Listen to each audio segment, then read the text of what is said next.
me at the car wash. Hand sanitizer isn't gonna do this. Alisha, what are you doing? Jimmy, I live in an apartment, so I've got to wash my bike, and if hand sanitizer cleans my hands... For what? No. It's not for a bike. That's for your hands. There's a better way to clean a bike. Well, good thing we're going to talk about that on tonight's episode. Welcome to Learning with Alisha. I'm Alisha Zellner, and I'm the founder of Bike Ride for Black Lives. And tonight, we're going to be talking about how to wash your bike. I live in an apartment, and as you can imagine, I don't have access to a hose, but since I ride a gravel bike, I get it real dirty all the time. Tonight, Jimmy's going to tell us how to clean our bike when we don't have access to some of the bigger tools. Yeah.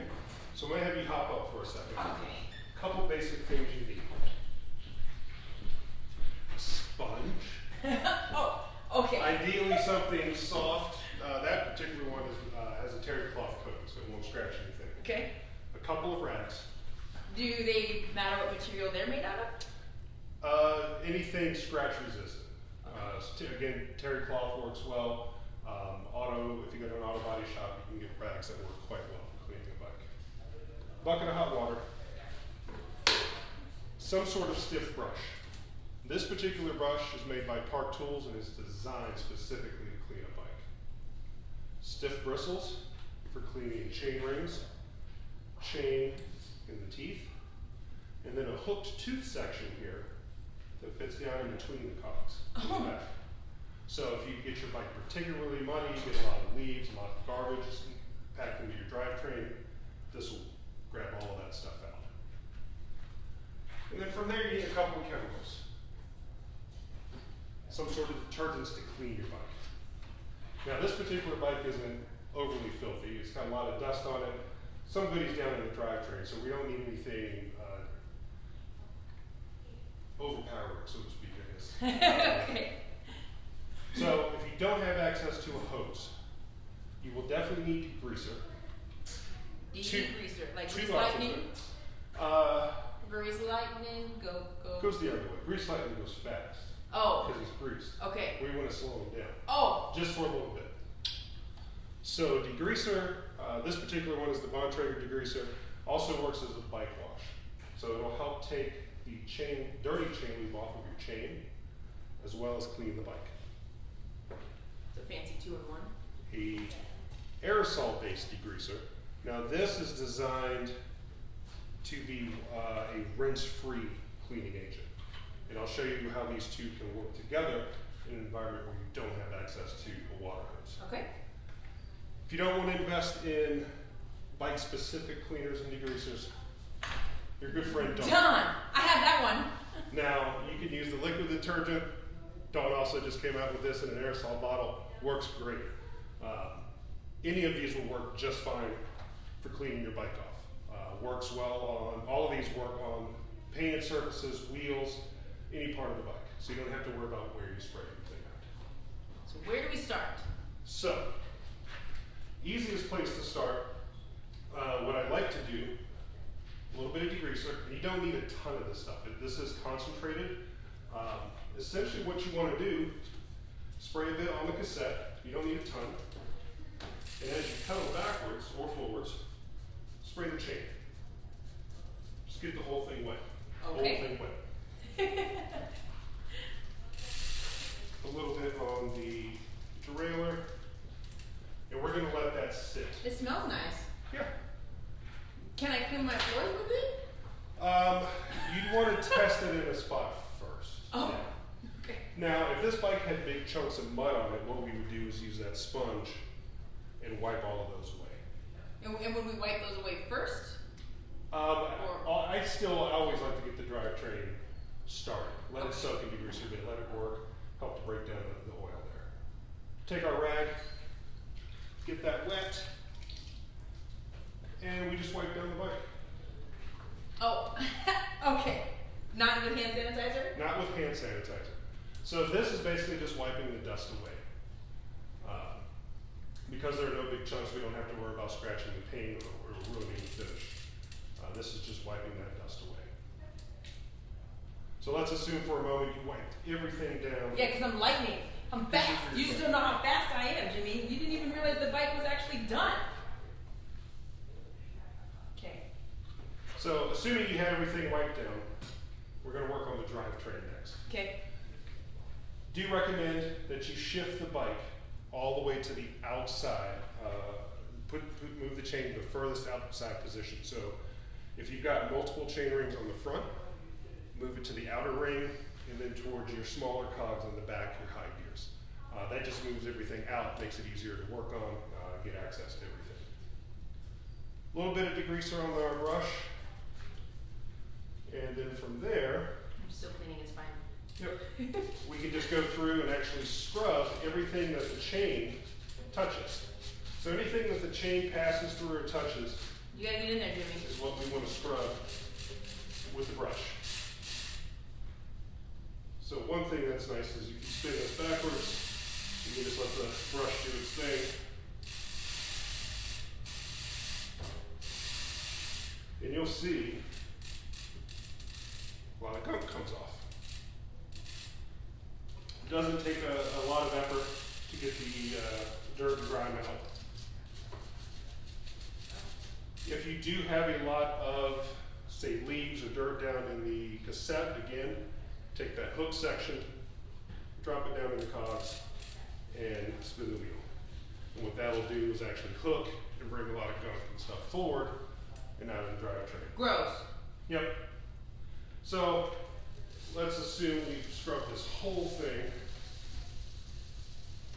Now we need to get the degreaser off. Okay. So a couple of ways we can do that. We can take our rag, so we've already used this now Yeah, to look. clean. Pearly white. Or gray. So what we can do with the rag now is wipe off anything that the degreaser is on. So on the derailleur, you just wipe down the outside, run your chain through the rag.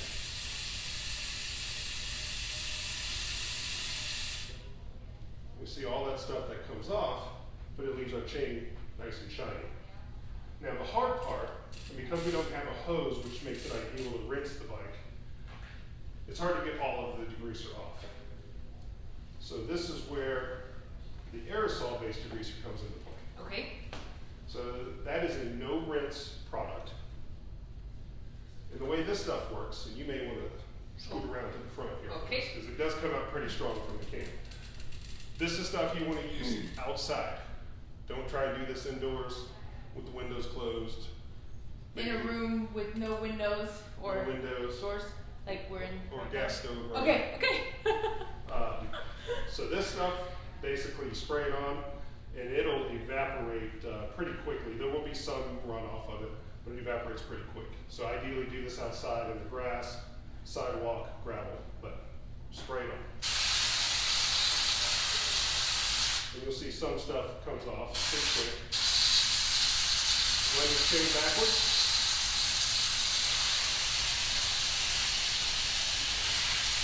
Why backwards? Just prevents the bike. If you're rolling it forward, means you're pedaling, the bike's going to try and Oh, walk away. that makes sense. Yeah. If you don't have one of these fancy If you don't have a stand. stand, like me. And keep in mind, this is something too, we talked about, if you don't have access to a work stand, hang it off the back of your vehicle. Use a tree limb, hang it from the saddle. If you have to, you can work upside down. The only tricky part is just remember you're going to have a lot of solvents, dirt, and grime now go into your saddle. Okay. So depending on what type of saddle you have, you may just want to be cautious that you're not soaking chemicals. You can into always it. tie like a plastic bag around it. You can, absolutely. That's a good idea. So yeah, if you've got a soft, squishy saddle that's got a sponge type top to it, definitely cover it. Okay. If you've got a leather saddle, nice Brooks, definitely don't get it wet or any Now, is chemicals. this the same kind of like thing that you would want to use like on the disc brake? So there are specific disc brake cleaners. All of our own products are disc brake safe. So if you got a bike washer or a degreaser on the disc rotor, it's okay. If you need to clean the disc rotor specifically by itself, rubbing alcohol is probably the best thing. Most folks have that around their house. Hand sanitizer? No. Okay. All because that has some other goodies in it, some actual hand lubricants to help moisturize. Oh, okay. Yeah, we don't want to lube the brake. Don't lube your brakes. Don't lube the brakes. Bad call. So yeah, rubbing alcohol is the best thing to clean your rotors. So, beauty of this, you can see chain is silver again. Yeah, pretty. Almost dry to the touch. That's what speed degreaser does. Okay. So, again, you know, small puddle on the ground that'll evaporate here in just a little bit, but that leaves your drivetrain nice and clean. When you're done, and your drivetrain is completely dry, I'm going to speed up the drying here just a little bit. Just imagine that 20 minutes has passed by and now it's dry. Relubricate. Oh. You don't want to leave your chain dry because then it runs a chance of rusting. So, we mentioned lubes in a couple previous sessions. Out here in Colorado, Rock and Roll Gold works exceptionally well. Good lube that goes on, sets up dry, holds up pretty well, keeps your drivetrain nice and clean. So you just want to make sure to relubricate your chain.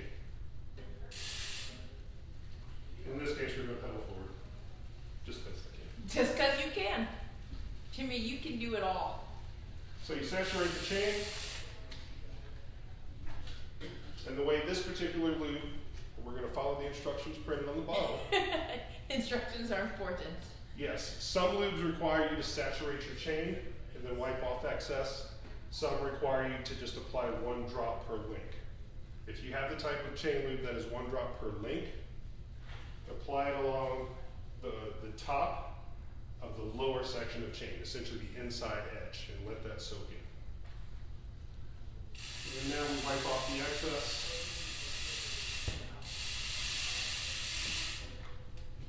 Drivetrain's done. Clean, lubricated, ready to ride. Man. If you want to protect your bike even further, polish. Polish. Yep. Like the car polish. Just like car polish. This is a bike-specific polish designed to help keep dust away. So you know we have very dusty conditions here in Colorado.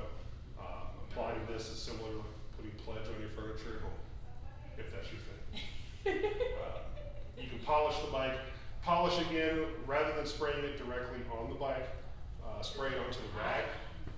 Wipe down the painted surfaces only. Oh, so I can't polish my tires. Do not polish your tires. Okay. Do not polish your rims. Okay. So if you have a rim brake bike, we don't want to lubricate our rims. We don't want to polish our rims.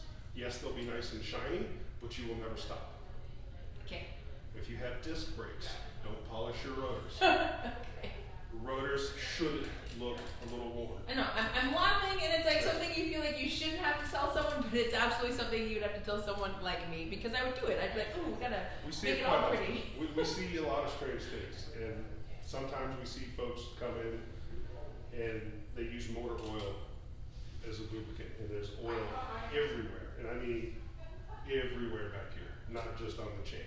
Okay. When you lube your chain, you only lube the chain. You do not need to lube cassette or the cranks, just the chain. Now, I'm going to bring this up, Jimmy, only because it came up between us last year. Mm-hmm. Don't take your bike to the car wash. I didn't do this, but he thought I did. Don't take your bike to the car wash and then pressure wash it. Why, Jimmy? Pressure washing is bad. If you pressure wash your bike, you're going to cause damage. So the pressure washers at a car wash are typically 3,000 to 4,000 PSI, if I'm not mistaken. That's a lot. Not anything you want to put your hand in front of. It's going to hurt. That much water pressure, when you apply it to the delicate areas of a bike where the bearings are, you know, up here by the headset, that water gets in and it has to go somewhere, so it has to make room. So what it does is it takes the grease that's in there, pushes it out of the way, replaces it with water and detergent. So then you end up with less grease where it needs to be, more water where it shouldn't be, and detergents helping that water break down the grease that's in there. Gotcha. So you end up with a squeaky bike when everything is said and done. Again, I didn't do it. He just thought I did it. So there are a couple bike-specific pressure washers on the market that operate at about 300 to 400 psi. Muck-Off makes one, and in fact, I think now you can actually get cordless power washers at your local hardware store that operate in that same range.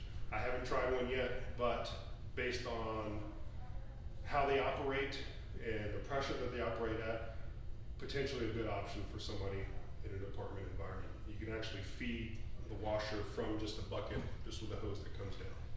Well, Jimmy, Yeah. I know you also have a couple options for people who do have access to hoses and if they want to wash their bike. Yep. So if you do have access to a water hose, you can skip the aerosol-based degreaser and go with a couple of additional options. So this is a bike-specific wash, designed to help break up soil. So say you had big chunks of mud on here, take a hose, blast the big stuff off, spray this on. Okay. Now this, when you spray it on, kind of leaves a pink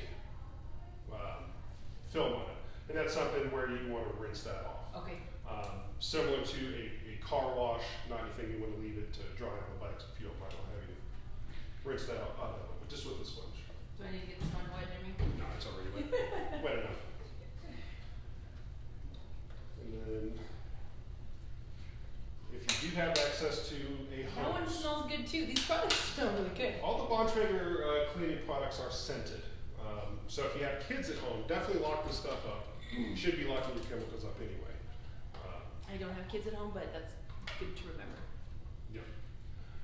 The last thing I'd recommend, if you have access to a hose, because this does require a little more rinsing, this is a chain tool, a chain cleaning tool. So this is the Park Cyclone Chain Scrubber. So this little guy here is designed to actually go onto your chain. You get sandwiched on, locked into place. And what we would do here is actually, bar that, is we would actually pour degreaser into it. Oh. And what this will do, so this has a little reservoir on the bottom. You would basically hold the chain tool by the handle and pedal backwards. So what happens is this spins, is every part of the chain, the sides, the top, and the bottom are all getting scrubbed. So this is really good about actually scrubbing down inside of the links. Now with that, you would just need a way to clean this tool when it's done, and then from there, spray off your drivetrain just to rinse everything. Yeah. And then re-lube. And then re-lube. Okay. Which I might have to do now because I just degreased You it. just did it all over again.